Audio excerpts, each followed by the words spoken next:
Bali, nandito po kami sa Dontogan Barangay Hall para po mag-conduct ng visual aesthetic wash para sa mga kababaihan na eligibles.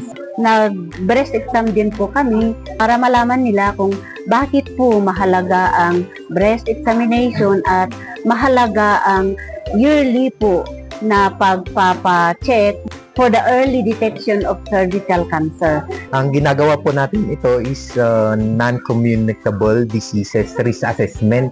So ginagawa ito yearly para malaman natin kung sino-sino yung mga constituents natin under Atap District Health Center na high risk sa non-communicable diseases. Top 10 na halos pinapacheck up nila is hypertension, diabetes, yung mga yan. So nagkakandak din tayo ng ganito para magbigay ng mga payo, mag-lecture. Pinupunta natin itong serbisyo na to sa barangay para mailapit sa kanila yung serbisyo. Para sa aming member na breastfeeding support group, kailangan din namin na magpa-exam. Dahil sa family namin, may history na kami ng cancer. And sa ating mga babae, importante rin po kasi na magpa-pap smear tayo, breast examination, syempre para ma-prevent din. Patikapak ti matakta pa. Bigla nga pa.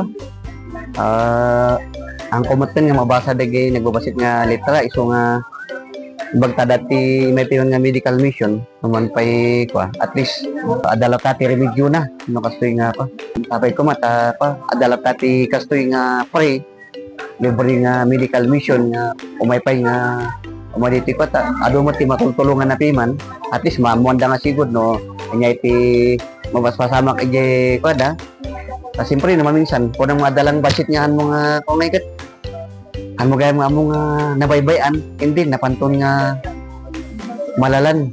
We are happy, masaya po tayo dahil makakapag-conduct naman tayo ng free check-up sa ating pong mga residents dito sa community ng Dontogan. So, iba't ibang grupo ang dumarating din para nagkakandak po ng free medical check-up po. Meron tayong barangay nutrition scholars na tumitingin sa mga bata, and we have our daycare center, and of course meron na yung school sa atin dito, yung Dontogan Elementary School natin, kaya na-addressan natin yung pangangailangan ng mga bata